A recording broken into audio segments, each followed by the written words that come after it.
दोस्तों ये caste census का 22वां वीडियो है और आज हम दरभंगा डिस्ट्रिक्ट की बात करें। दोस्तों दरभंगा डिस्ट्रिक्ट आज काफ़ी ब्लॉक में बट गया, लेकिन दरभंगा डिस्ट्रिक्ट में पहले पहले दो ही ब्लॉक हुआ करता था, दरभंगा और बेहरा। और रोसड़ा का जो पार्ट है दोस्तों वो एक तिहाई रोसड़ा दरभंगा को मिला, दो तिहाई रोसड़ा आपको समस्तीपुर को मिला, लेकिन रोसड़ा उस समय दरभंगा के अंदर ही कंट्रोल हुआ करता था। ठीक है, ऐतिहासिक तौर पर भी कंट्रोल उसी के अंदर हुआ करता था। दरभंगा ब्लॉक की आबादी है दोस्तों 4,35,453, और जहाँ पे दोस्तों भूमिहार और ब्राह्मण की आबादी है 47,494, और राजपूत की आबादी है 12,675, और कायस्थ की आबादी है 10,474। और इस क्षेत्र में दोस्तों अपर कास्ट की आबादी है 16.22%, मतलब 70,640। इसमें ब्राह्मण की आबादी टॉप पे, उसके बाद आपको आंकड़ा तो कहता है कि आपको मतलब भूमिहार की आबादी सेकंड पे है, लेकिन कुछ लोग कहते हैं कि राजपूत की आबादी सेकंड पे। कंफ्यूजिंग है भूमिहार ब्राह्मण में, इसलिए दोस्तों इस क्षेत्र में अहिर एंड ग्वाला की आबादी है दोस्तों 50,872, मतलब 11.68%। मतलब उनकी आबादी बिहार ब्राह्मण से मिलाते हैं तो उनकी आबादी ज़्यादा हो जाती है, लेकिन आपको अपर कास्ट से उनकी आबादी कम है। और मुस्लिम की आबादी है 96,676, मतलब 22.20%। इस क्षेत्र में दोस्तों मुस्लिम टॉप पे है, आपको अपर कास्ट सेकेंड पे है, और अहिर एंड ग्वाला यहाँ पे थर्ड पे है। दोस्तों दूसरा ब्लॉक है बेहरा की। बेहरा में दोस्तों भूमिहार ब्राह्मण की आबादी है 56,457, बहुत ज़्यादा, इसमें ब्राह्मण की आबादी ज़्यादा है।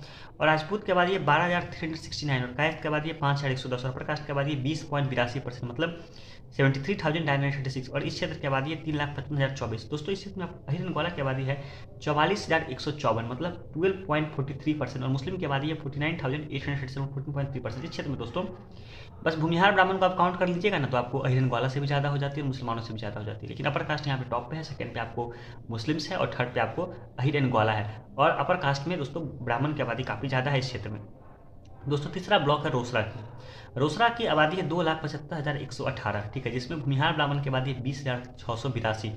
भूमिहार ज़्यादा है कि ब्राह्मण ज़्यादा है, कन्फ्यूजन है, लेकिन मेरा मन कहता है कि ब्राह्मण ज़्यादा है। राजपूत की आबादी है 11,839, और कायस्थ की आबादी 1,976, और प्रकास्ट की आबादी हुई दोस्तों 34,497, मतलब 12.53%। ठीक है दोस्तों, इस क्षेत्र में राजपूतों की आबादी अच्छी खासी है। दोस्तों अगर रोसड़ा की बात करें तो अहिर एंड ग्वाला की आबादी 34,634, मतलब 12.58%, मतलब 0.5% इनकी आबादी ज़्यादा है। अहिर एंड ग्वाला की आबादी दोस्तों 0.5% ज़्यादा है। और दोस्तों मुस्लिम्स की आबादी 16,992, मतलब 6.16% है दोस्तों। अब हम दोस्तों देखते हैं कि दरभंगा डिस्ट्रिक्ट में क्या कंडीशन है। दरभंगा डिस्ट्रिक्ट की आबादी है 10,65,595, मतलब इस क्षेत्र में दोस्तों अपर कास्ट में भूमिहार ब्राह्मण की आबादी है 1,24,633, राजपूत की आबादी है 36,880, कायस्थ की आबादी 17,560। और दोस्तों इस क्षेत्र में अपर कास्ट की आबादी है 16.80%, मतलब 1,79,073, और अहिर एंड ग्वाला की आबादी है 1,29,660, मतलब 12.16%, और मुस्लिम की आबादी है 1,63,465, मतलब 15.34%। इस क्षेत्र में दोस्तों आपको अपर कास्ट की आबादी फर्स्ट पे है, सेकंड पे मुस्लिम की है, थर्ड पे आपको अहिर एंड ग्वाला की है। ब्राह्मण भूमिहार अगर एक हो जाते हैं दोस्तों तो उनकी आबादी अहिर एंड ग्वाला से उतनी ज़्यादा का डिफरेंस नहीं है। वो है अपर भूमिहार ब्राह्मण की आबादी 1,24,000 के करीब है, तो अहिर एंड ग्वाला की आबादी 1,29,000 के करीब, लगभग 5,000 का डिफरेंस है। ठीक है, लेकिन ब्राह्मण भूमिहार एक हो तब ना। धन्यवाद।